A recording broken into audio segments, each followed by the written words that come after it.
پیاری بہن کی کہانی ہے جو بتاتی ہے کہ میں ایک ریسٹورینٹ میں ویٹر کا کام کرتی تھی۔ وہ روز شام کو چائے پینے آتا تھا اور اکیلا گھنٹوں چپ چاپ بیٹھا رہتا تھا۔ میں اسے دیکھ کر عجیب بے چینی میں رہتی تھی۔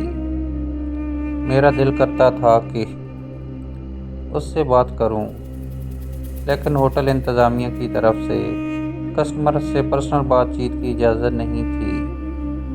مجھے ہر روز اس کا انتظار رہتا تھا۔ کبھی وہ آنے میں دیر کر دیتا تو بے چینی ہونے لگتی کہ اب تک وہ آیا کیوں نہیں۔ ایک دن وہ ریسٹورینٹ میں نہیں آیا۔ اگلے دن آیا تو میں نے پوچھا، کیا سر آپ کل نہیں آئے؟ آپ کی طبیعت تو ٹھیک تھی نا؟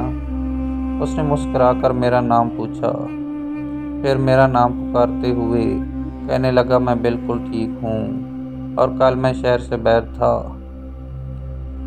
ابھی میں اگلی بات کرنے لگی تھی کہ ریسٹورینٹ کا مینیجر آیا اور مجھے وہاں سے جانے کا اشارہ کرنے لگا۔ میں سٹاف روم میں چلی گئی، پھر ریسٹورینٹ سے چھٹی کر کے باہر آئی تو دیکھا اور ریسٹورینٹ کے بالکل سامنے باہر کھڑا تھا۔ مجھے دیکھتے ہی میرے پاس آیا اور مجھے بولا کہ تمہارا مینیجر غصہ نہ کرے تو کیا میں تمہارے گھر تک چھوڑ سکتا ہوں؟ میں نے ہنستے ہوئے ہاں بولی۔ گھر پہنچنے تک کافی جان پہچان ہو چکی تھی۔ ایک دن میں نے اسے کہا کہ آج میں نے ریسٹورینٹ نہیں جانا، ہم کہیں باہر گھومنے چلتے ہیں۔ اس نے ہاں کر دی اور میں اس سے ملنے چلی گئی۔ پر اس دن روڈ پر ایکسیڈنٹ ہوا۔ 5 گھنٹے میں انتظار رہا لیکن وہ نہیں آیا۔ اس نے میری کوئی کال اٹینڈ نہیں کی۔ مجھے بہت دکھ ہوا، یہاں تک کہ میں روتے ہوئے واپس گھر چلی گئی۔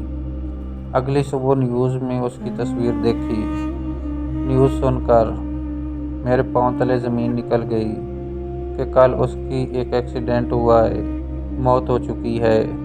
ایکسیڈنٹ تب ہوا جب وہ مجھ سے ملنے کے لیے آ رہا تھا۔ مجھے آج بھی اس کے چلے جانے کا یقین نہیں ہوتا۔